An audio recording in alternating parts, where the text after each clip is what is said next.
Hello commandos, welcome to Bioments classes online. और हम लोग बात कर रहे हैं सॉल्युबिलिटी और सॉल्युबिलिटी प्रोडक्ट के यूजेस के बारे में। तो केएसपी और कॉमन आयन इफेक्ट के कॉमन यूजेस पर हम लोग बात कर रहे हैं। ठीक है, तो अभी तक जो बातें हम लोगों ने कर लिया था, जो टॉपिक्स हमने कवर कर लिया है, उन पर थोड़ी और बात कर लेते हैं, फिर आगे बढ़ते हैं। तो पहले हमने किया प्रेसिपिटेशन ऑफ सॉप। तो सॉल्ट ऐड करने पर सॉप के प्रेसिपिटेशन का रेट बढ़ जाता है। सॉप के प्रेसिपिटेशन के रेट को बढ़ाने के लिए हम क्या करते हैं, सॉल्ट ऐड कर देते हैं। नमक डाल देंगे तो साबुन के अवक्षेपण की दर बढ़ जाएगी। ठीक है, दूसरी बात हम लोगों ने क्या किया था, सेकंड पॉइंट हमने क्या डिस्कस किया, प्रेसिपिटेशन ऑफ सॉल्ट। सॉल्ट अगर हमें तेजी से निकालना है तो हम क्या करते हैं, HCl गैस के पाइप को सॉल्ट वाले सॉल्यूशन में डाल देंगे, क्योंकि एक्वस सॉल्यूशन में जो आयंस, जो सब्सटेंस प्रेजेंट है, जैसे सोडियम क्लोराइड है, तो वो Na+ और Cl- आयन के फॉर्म में प्रेजेंट है। जैसे ही आप HCl उसमें ऐड करोगे तो कॉमन आयन इफेक्ट आएगा, और कॉमन आयन इफेक्ट आएगा तो सॉल्ट का प्रेसिपिटेशन फास्ट हो जाएगा, और पानी में जितना भी सॉल्ट का अमाउंट है वो सब बाहर निकाला जा सकता है इस प्रोसेस से। देन हमने बात किया उसके बाद सॉल्ट एनालिसिस के बारे में। तो this is based on KSP value. Salt जो प्रैक्टिकल के सॉल्ट है उनका एनालिसिस बेस है KSP वैल्यू पर, और जिसका KSP वैल्यू जितना कम है उसके हिसाब से ग्रुपिंग की गई है। पहले फर्स्ट ग्रुप, फिर सेकंड ग्रुप, फिर थर्ड ग्रुप, फिर फोर्थ, फिर फिफ्थ, फिर सिक्स्थ ग्रुप। और सबसे पहले हमने जो है वो अमोनियम का डिटेक्शन किया, क्योंकि अमोनियम डिफरेंट ग्रुप में एज अ रिएजेंट यूज होता है, इसलिए सबसे पहले हम उसको डिटेक्ट कर लेते हैं। तो अमोनियम के डिटेक्शन के लिए हमने क्या किया, जो सॉल्ट हमें मिला उसमें हमने थोड़ा सा NaOH मिलाया। ठीक है, NaOH मिलाने के बाद अगर अमोनिएटेड ऑर्डर आ रहा है तो वो अमोनियम हो सकता है। ठीक है, और फिर उसको कंफर्म करने के लिए हमने उसमें नासलर्स रिएजेंट ऐड किया। नासलर्स रिएजेंट क्या होता है, K2HgI4 इज द नासलर्स रिएजेंट। और नासलर्स रिएजेंट ऐड करने के बाद आयोडाइड ऑफ मिलन्स बेस का ब्राउन प्रेसिपिटेट आएगा। Brown precipitate of iodide of Millon's base comes out. Okay, and this confirm the presence of ammonium in the salt. Then first group. तो first group में कौन कौन से salt हमने लिए, Ag+, Hg2+, this is mercurous, और Pb2+। And the group reagent for first group is dilute HCl, medium is acidic, medium कैसा है, acidic है, और वहां पर हमने पहले सॉल्ट के साथ dilute HCl ऐड किया तो क्लोराइड के फॉर्म में तीनों चीजें बाहर आएगी। It is obtained in form of chlorides। ठीक है, और फिर 1 by 1 उनको हम अलग अलग कर लेंगे। मैंने आपको प्रोसीजर उसका बताया है कि 1 by 1 अलग अलग कैसे करते हैं। क्या खास बात ध्यान रखनी है, Pb+2 जो है उसका KSP वैल्यू अपने ग्रुप में थोड़ा हाई है, इसलिए Pb+2 फर्स्ट ग्रुप के साथ साथ सेकेंड ग्रुप में भी अपीयरेंस शो करेगा। Pb2+ का जो सॉल्ट है वो फर्स्ट ग्रुप के साथ साथ सेकेंड ग्रुप में भी अपीयरेंस शो करता है। तो कभी पूछेंगे कि ऐसा क्यों है, तो because of higher KSP value in the group. Okay, ठीक। इसके बाद सेकेंड ग्रुप। तो सेकेंड ग्रुप में बहुत सारे सॉल्ट हैं, SN2+, SN4+, इसके बाद copper 2+, Hg2+, Pb2+, As3+, Sb3+, Bi3+। तो ये सभी salt. Cadmium 2+ is also here. तो कैडमियम 2+ भी इस ग्रुप का सॉल्ट है, सेकेंड ग्रुप का। What are the group reagent in second group, dilute HCl के साथ साथ H2S, डाइल्यूट HCl के साथ H2S। HCl क्यों मिलाते हैं, because the KSP value of the sulfide of second group is very low. Second group के सल्फाइड का precipitation low concentration of sulphide पर हो जाता है, इसलिए HCl मिलाया जाता है जिससे कॉमन आयन इफेक्ट प्रोड्यूस हो और कॉमन आयन इफेक्ट प्रोड्यूस हो और सल्फाइड आयन का कंसंट्रेशन कम हो जाए, सल्फाइड आयन का कंसंट्रेशन कम हो जाए। ठीक है, क्योंकि यहां पर सल्फाइड्स का प्रेसिपिटेशन लो कंसंट्रेशन पर हो जाता है। ठीक है, तो ये बात इंपॉर्टेंट है, ये ध्यान रखना है। ठीक, अगर आपने HCl नहीं मिलाया तो क्या होगा, हायर मेंबर जो फोर्थ ग्रुप है आपका वो भी सल्फाइड के फॉर्म में प्रेसिपिटेट होता है, तो फोर्थ ग्रुप के मेंबर का भी प्रेसिपिटेशन स्टार्ट हो जाएगा, इसलिए HCl डाल करके सप्रेस कर देते हैं सल्फाइड का कंसंट्रेशन। इसके बाद थर्ड ग्रुप, तो थर्ड ग्रुप में क्या क्या चीजें आती है, आयरन 3+, क्रोमियम 3+ और एल्यूमिनियम 3+। आयरन 3+, क्रोमियम 3+ और aluminium 3+ is the member of third group. और थर्ड ग्रुप के लिए ग्रुप रिएजेंट क्या है, ammonium chloride then ammonium hydroxide. The cross question is why ammonium chloride added first, to decrease the concentration of hydroxide ion।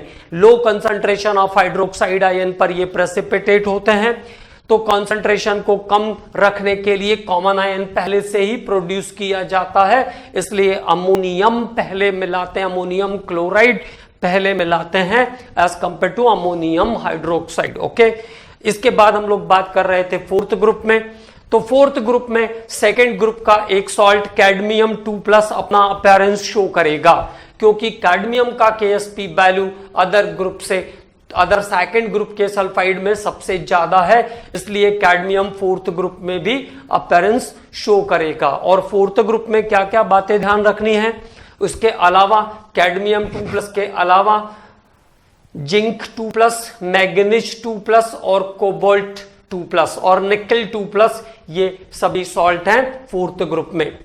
It is again precipitate in form of sulphide 2- ion. इनका precipitation भी sulphide के form में होता है, लेकिन higher concentration of sulphide पर होगा। और हायर कॉन्सेंट्रेशन ऑफ सल्फाइड के लिए हम क्या करते हैं, हायर कॉन्सेंट्रेशन मतलब सल्फाइड के कंसंट्रेशन को मुझे बढ़ाना है यहां पे, तो उसके लिए हम क्या प्रिकॉशन लेते हैं, NH4OH मिलाते हैं at the place of HCl।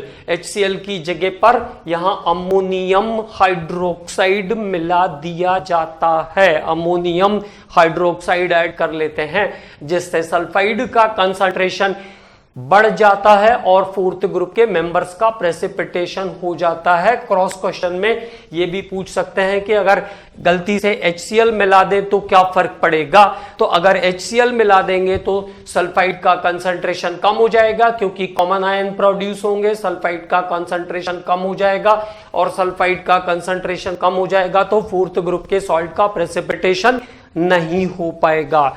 It is not precipitation of the sulphide of the fourth group. उसके बाद अब हम लोग बात करेंगे फिफ्थ और सिक्स्थ ग्रुप के बारे में। इनका कंफर्मेटरी आपको सभी का एक बार अच्छे से प्रैक्टिकल वाली बुक से देख लेना है, जहां पर जो लॉजिकल अप्रोच है वो सब मैंने आपको क्लियर कर दिया है। ठीक है, अब बात करते हैं अबाउट फिफ्थ ग्रुप। तो फिफ्थ ग्रुप के सॉल्ट के बारे में बात करते हैं कि फिफ्थ ग्रुप को कैसे लेना है। तो फिफ्थ ग्रुप में कौन कौन से सॉल्ट हैं, पहले उनकी बात कर लेते हैं। तो फिफ्थ ग्रुप के जो मेंबर्स हैं वो बेरियम 2+, स्ट्रांशियम 2+ और कैल्शियम 2+, ये मेंबर्स हैं फिफ्थ ग्रुप के अंदर। बेरियम 2+, स्ट्रांशियम 2+ और कैल्शियम 2+। और यहां पे जो ग्रुप रिएजेंट है, group reagent for fifth group is ammonium carbonate and ammonium hydroxide, NH4CO3, ammonium carbonate and ammonium hydroxide. दूसरे ग्रुप रिएजेंट भी यूज होते हैं ना, कई बुक्स को देखेंगे तो कुछ बुक्स ने दूसरे ग्रुप रिएजेंट भी यूज किए हैं, तो उसमें कंफ्यूजन की बात नहीं है, दूसरे ग्रुप रिएजेंट भी यूज हो सकते हैं यहाँ पे। तो अमोनियम कार्बोनेट और अमोनियम हाइड्रोक्साइड यहाँ पर ग्रुप रिएजेंट है। अब जो फोर्थ ग्रुप का बचा हुआ रेसिड्यू है उसको ही आपको आगे कैरी करना है फिफ्थ ग्रुप पर, ठीक है। तो क्या करेंगे, देखो, add ammonium chloride and ammonium hydroxide, add ammonium chloride and ammonium hydroxide, ammonium hydroxide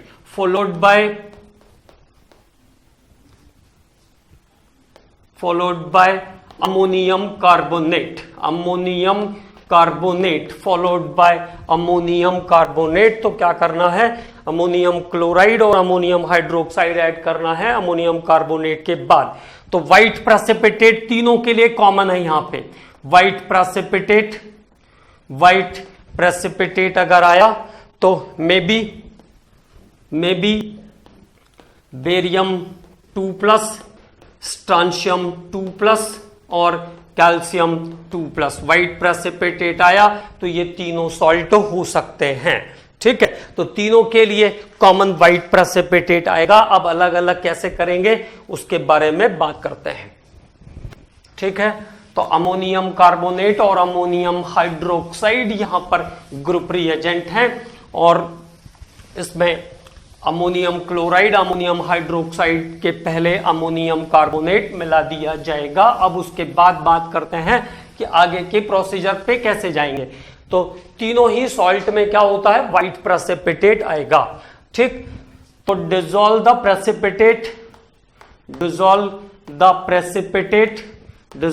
precipitate in minimum amount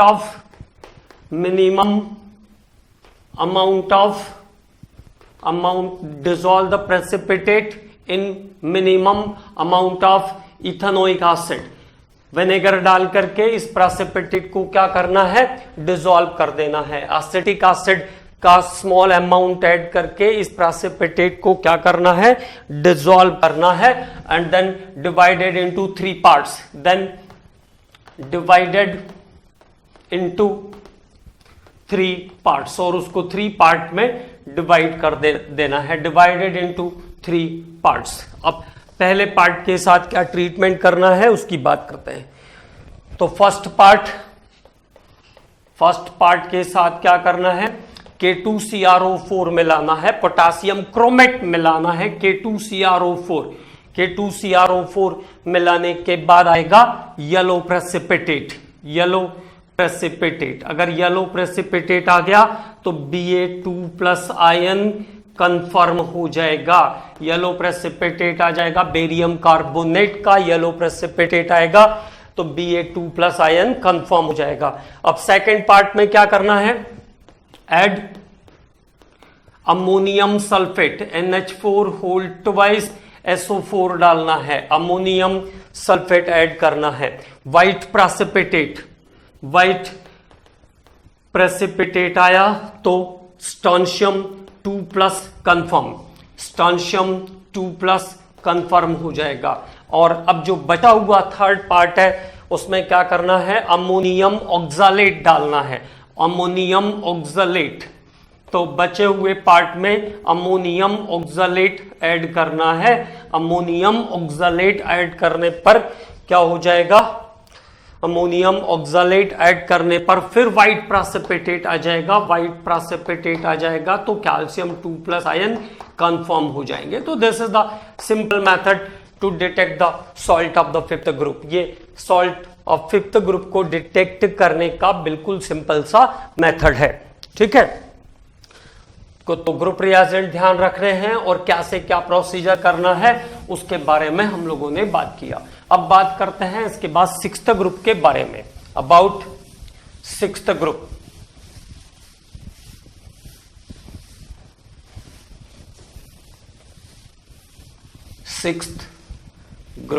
और सिक्स्थ ग्रुप में आपको मैंने बताया था 2 चीजें हैं, अमोनियम और मैग्नीशियम, है ना। उसमें से अमोनियम का डिटेक्शन तो हमने प्रैक्टिकल स्टार्ट होने से पहले ही कर लिया था।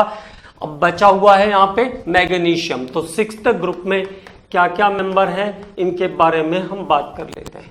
तो मैग्नीशियम 2+ और अमोनियम प्लस, ये 6th ग्रुप के 2 मेंबर हैं। इसका डिटेक्शन आपको पहले से ही क्लियर है। बात कर लेते हैं अब ग्रुप रिएजेंट के बारे में। ग्रुप रिएजेंट, तो ग्रुप रिएजेंट क्या है? Sodium hydrogen phosphate, sodium hydrogen phosphate Na2HPO4, sodium hydrogen phosphate in presence of ammonium hydroxide, in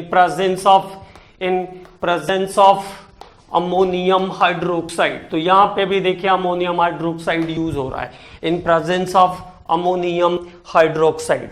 appearance of white precipitate, appearance of white precipitate, appearance of white precipitate, confirm magnesium 2+ ion, confirm magnesium 2+ ions। ठीक है, तो एक तो अगर ammoniated order आएगा तो नासलर reagent डाल देंगे, नहीं आएगा अमोनिएटेड ऑर्डर तो क्या करेंगे? अमोनियम हाइड्रोक्साइड डालने के बाद व्हाइट प्रेसिपिटेट आ जाएगा, मैग्नीशियम आयन कंफर्म हो जाएगा। तो there is the salt analysis of, ये हमने सभी बेसिक रेडिकल्स के बारे में बात किया, about the basic radicals. Then अब उसके बाद बात करते हैं एसिडिक रेडिकल के बारे में, about the detection of acidic radical. तो detection of acidic radical anions, detection of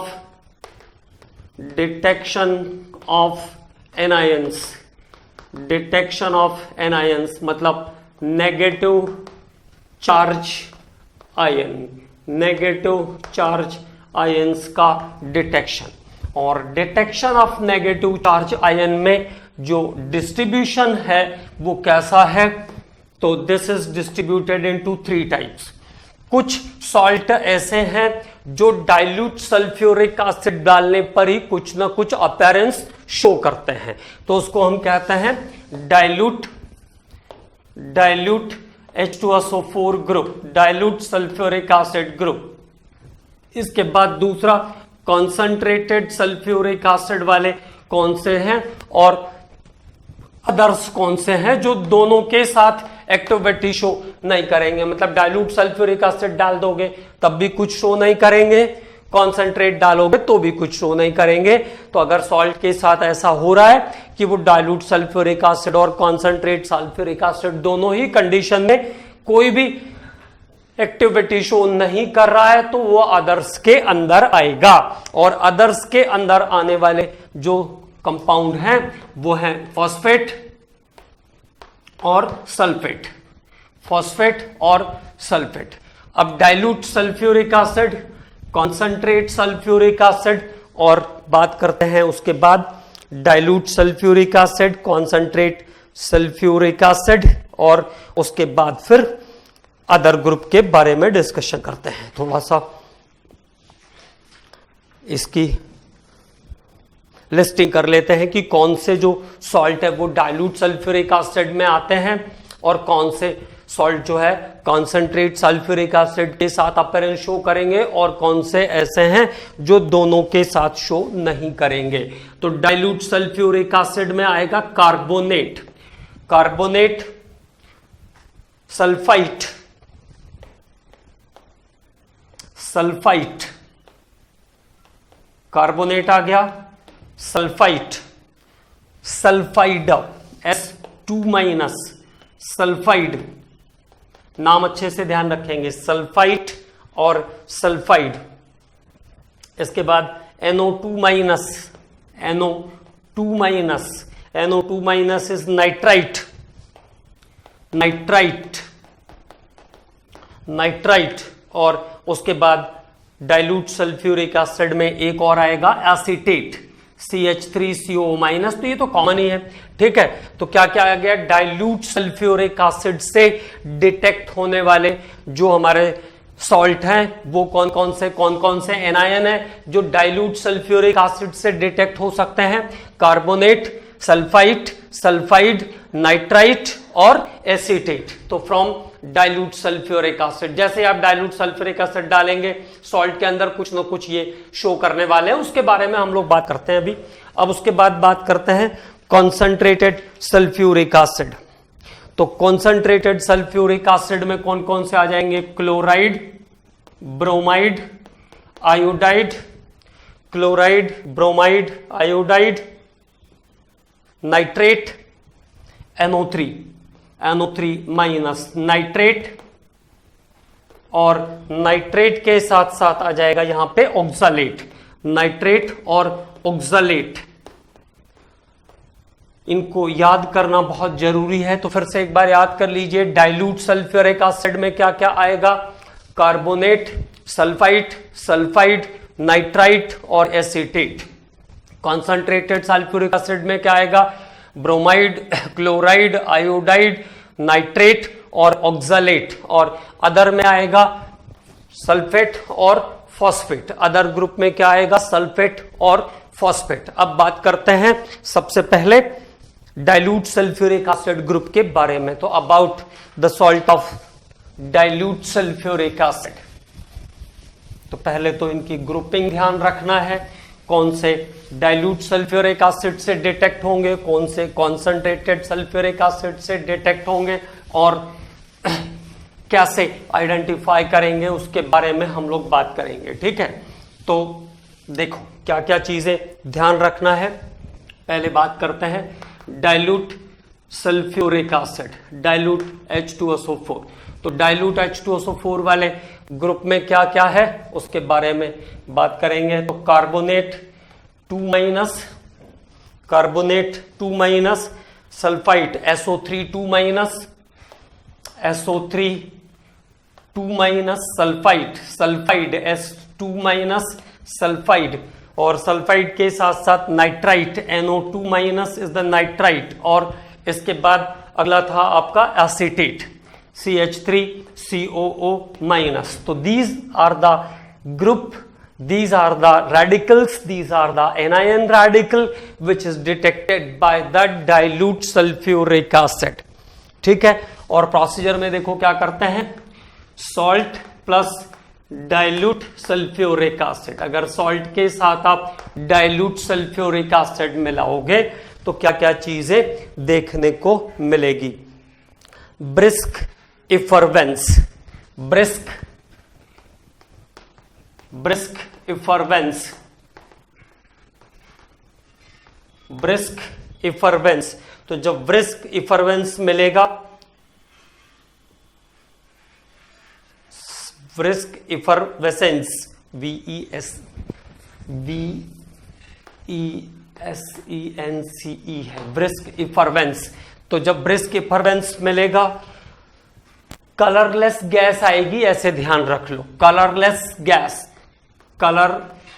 gas निकलेगी, स्लाइटली नॉइजिंग रहता है, तो उसको कहेंगे brisk effervescence, colourless gas. CO3 2 ion में बी, तो क्या हो जाएगा? कार्बोनेट हो सकता है। अगर ब्रिस्क इफरवेंसेस आएंगे तो कार्बोनेट हो सकता है, मतलब व्हाइट कलर की गैस निकलती हुई दिखाई देगी, that is carbon dioxide. Okay, तब उस कंडीशन में कार्बोनेट हो सकता है। Colourless gas with suffocating odor, with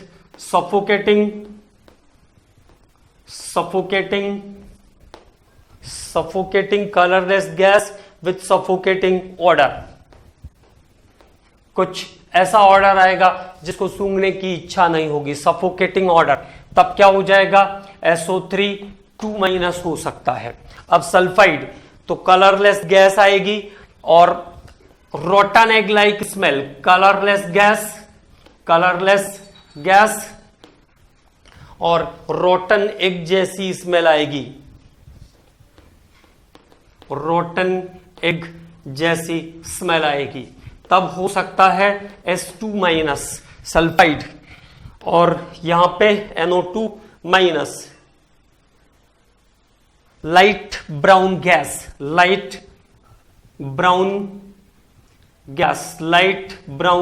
gas, तो क्या हो जाएगा?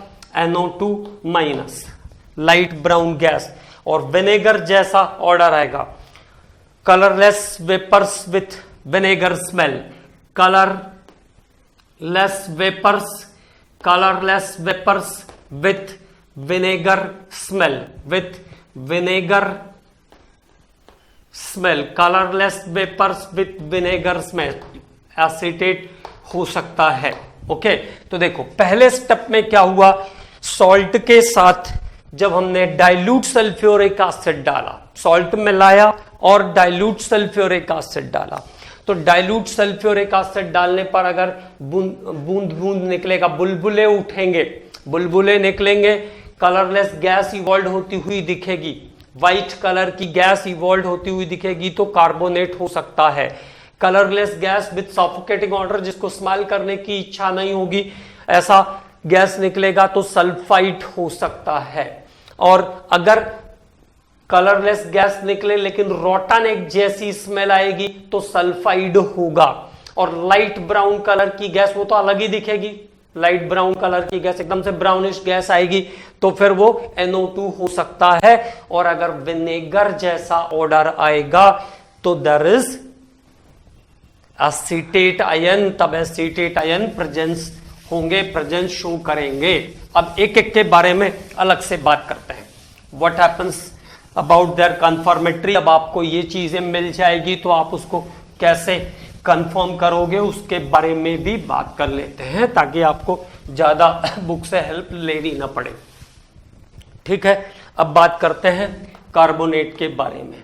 तो CO3 2- salt plus dilute sulphuric acid, salt plus dilute sulphuric acid, white effervescence मिलेगा। इफरवेंस मतलब बुलबुले के साथ गैस निकलती हुई दिखेगी तो कार्बोनेट हो सकता है। अब अगर कार्बोनेट हो सकता है तो क्या करेंगे, मिक्सचर या इफरवेंस आया और कार्बोनेट का कंफर्मेशन होना है। अब कार्बोनेट हो सकता है तो solution is mixed with calcium hydroxide. जो रिमेनिंग आपका जो पार्ट है सॉल्ट का, उसमें क्या करो, थोड़ा सा कैल्शियम हाइड्रोक्साइड डाल दो। तो कैल्शियम हाइड्रोक्साइड के डालते ही जो आपकी गैस निकल रही है वो कौन सी थी, कार्बन डाइऑक्साइड थी। It is converted into CaCO3, तो ये व्हाइट प्रेसिपिटेट आ जाएगा, कैल्शियम कार्बोनेट का व्हाइट प्रेसिपिटेट आ जाएगा and there is the confirmation of carbonate ion. तो ये कार्बोनेट आयन का कंफर्मेशन हो गया। ठीक, तो क्या करना है, अगर इफरवेंस आ रही है, ठीक है, ब्रिस्क इफरवेंस से अगर आपको मिल रही है तो क्या करना है, थोड़ा सा लाइम वाटर डालना है। लाइम वाटर डालने पर व्हाइट कलर आ जाएगा, this is called lime water.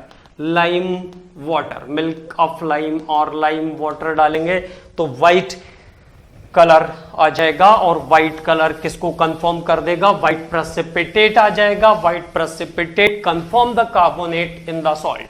Okay, तो ये हो गया CO3 2- के बारे में बात। अब बात करते हैं SO3 2- सल्फाइड। तो क्या हुआ, अगर सफोकेटिंग ऑर्डर आएगा, सफोकेटिंग ऑर्डर आएगा तो सल्फाइड हो सकता है। With suffocating odour there is presence of sulphide. और अगर सल्फाइड प्रेजेंट है तो कैसे आगे जाएंगे, तो देखो Na2SO3 के फॉर्म में होगा आपका सल्फाइड, Na2SO3 के फॉर्म में होगा सल्फाइड। आपने H2SO4 मिलाया था शुरू में, तो H2SO4 मिलाने के बाद ये कन्वर्ट हो जाएगा Na2SO4 में, Na2SO4 और साथ में वाटर प्लस SO2 गैस निकालेगा, water plus sulphur dioxide gas, जिसके कारण सफोकेटिंग ऑर्डर आता है, सल्फर डाइऑक्साइड गैस रहती है वो। देन क्या करना है, Na2SO4 वाला जो सॉल्ट आपका बना है उसके अंदर K2Cr2O7 डाल दीजिए, ऐड K2Cr2O7।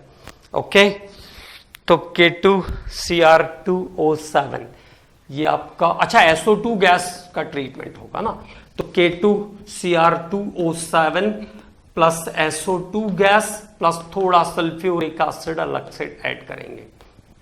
ओके तो K2Cr2O7 सल्फर डाइऑक्साइड के साथ, K2Cr2O7 और सल्फर डाइऑक्साइड के साथ, तो 3 of sulfur dioxide is required for the balancing K2Cr2O7 H2SO4 और sulphur dioxide K2SO4 plus Cr2SO4 whole thrice chromium sulphate Cr2SO4 whole thrice बन जाएगा, साथ में वाटर भी रिलीज होगा, साथ में वाटर भी आ जाएगा, वाटर। ओके तो क्रोमियम सल्फेट के बनने के कारण क्या होगा, टेंट ग्रीन कलर आ जाएगा and there is confirmation of sulphide. तो ग्रीन कलर का appearance chromium Cr2SO4 whole thrice के कारण होगा, तो sulphide is the confirm. Now SO3 2- is the confirm. अब बात करते हैं सल्फाइड के बारे में। तो सल्फाइड के बाद सल्फाइड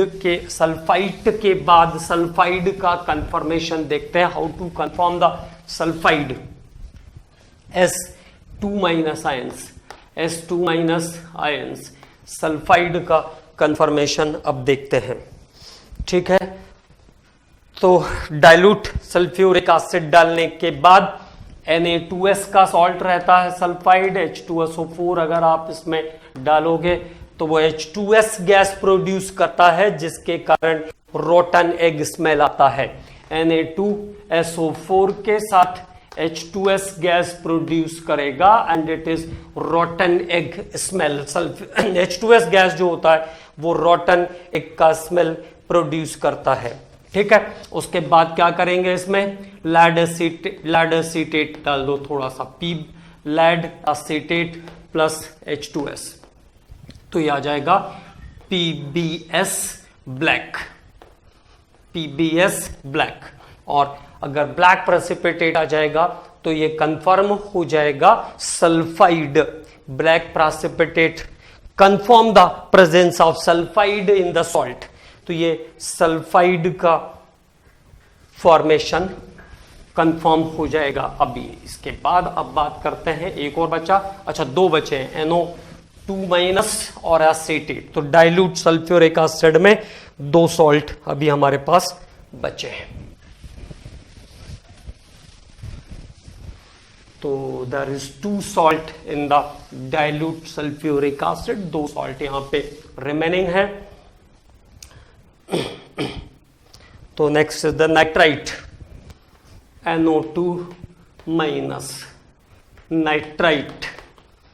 तो क्या हुआ था, नाइट्राइट में ब्राउन कलर की गैस आई थी, ब्राउन कलर की गैस मिली थी। तो ब्राउन कलर की गैस किसके कारण मिलती है, why brown colour gas is there, NO2 के फॉर्मेशन के कारण ब्राउन कलर की गैस मिलती है। NO2 के फॉर्मेशन के कारण ब्राउन कलर की गैस मिलती है। ठीक है,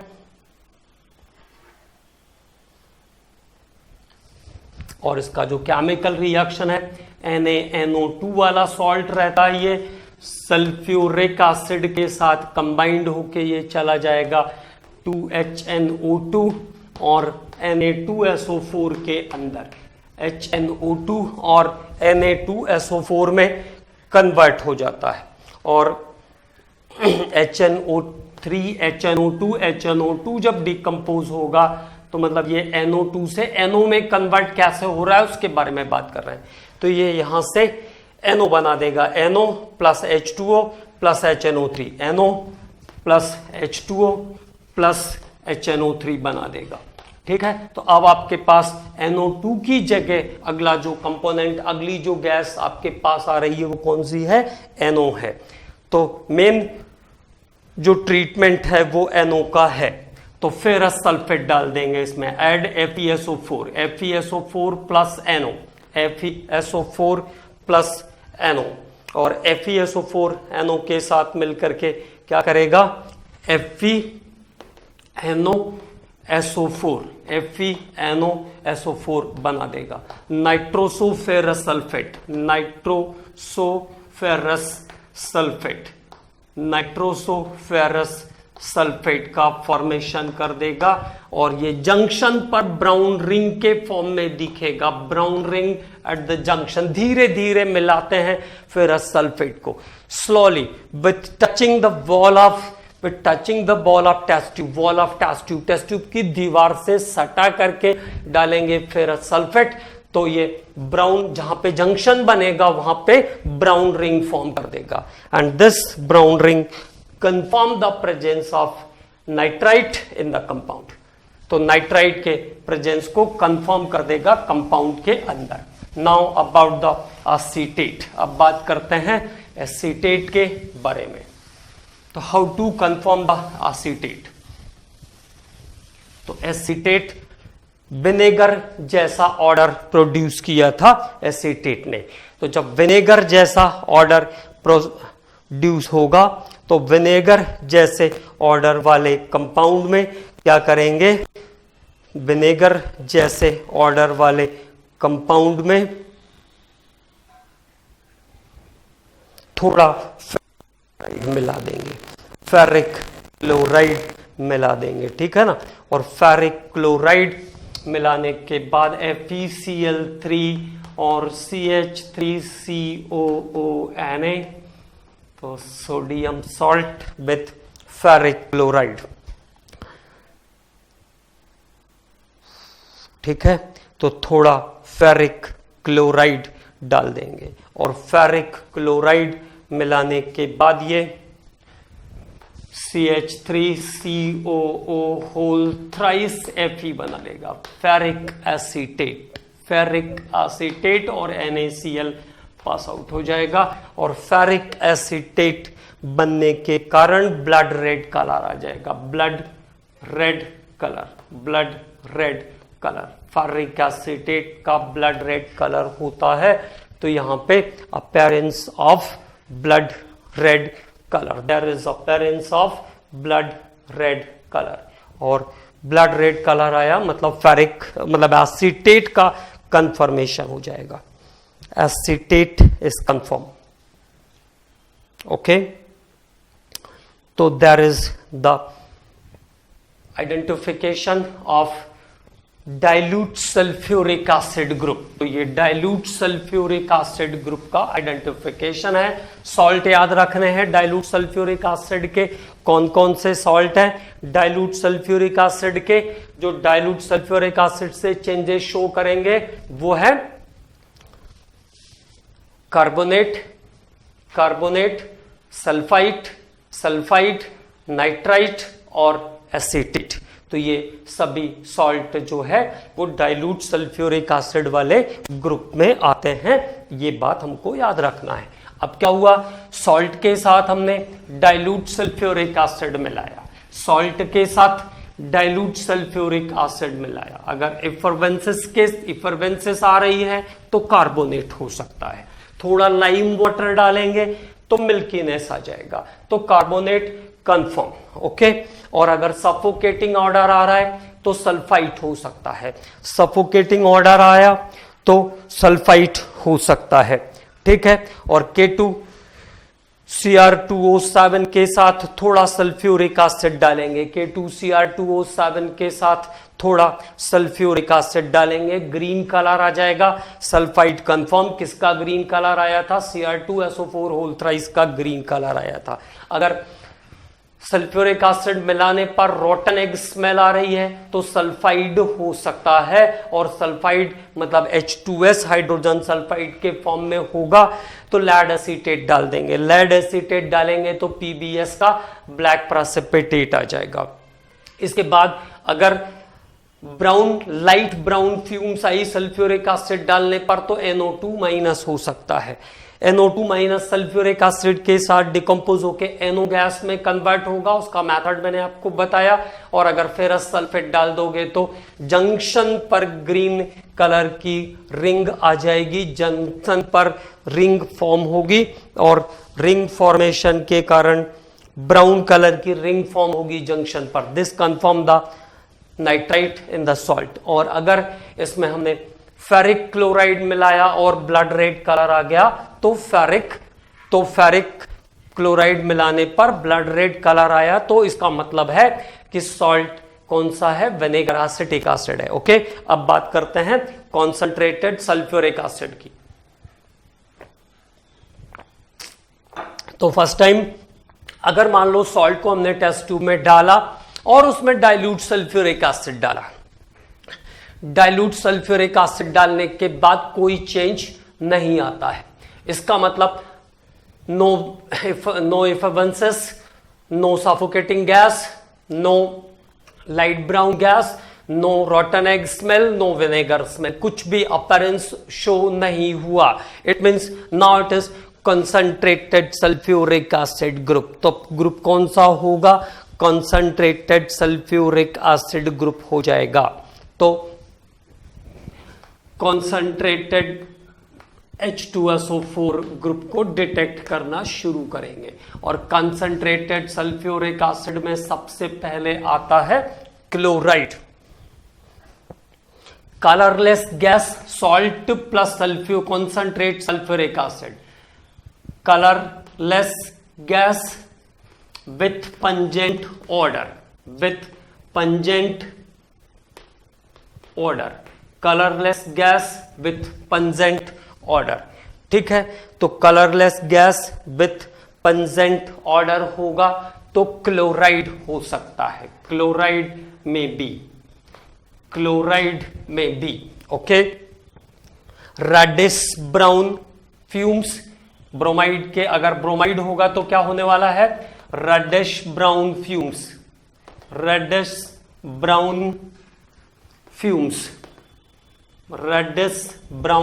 फ्यूम्स होगा तो क्या मिल जाएगा, क्या हो सकता है, ब्रोमाइड हो सकता है। तीसरा आयोडाइड होगा तो क्या मिलेगा, violet pungent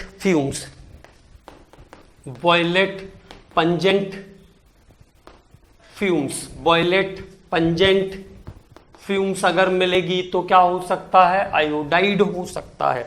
violet pungent fume होगी तो आयोडाइड हो सकता है।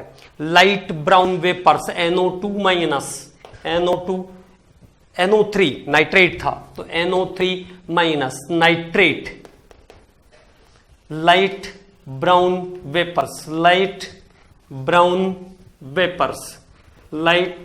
वेपर्स, लेकिन कॉन्सेंट्रेट H2SO4 के साथ है, ये ध्यान रखना, डाइल्यूट पे नहीं है।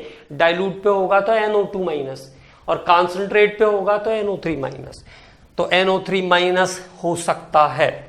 और colourless odourless gas which burn with blue flame, colourless night oxalate के बारे में बात कर रहे थे हम लोग। ऑक्सालेट कैसे कंफर्म होगा, पहले तो कैसे दिखेगा कंफर्म तो बात की बात है। तो कलरलेस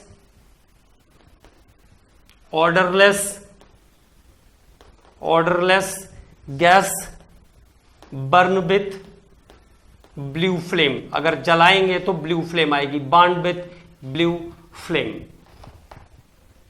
ठीक, तो देखो कंसंट्रेटेड सल्फ्यूरिक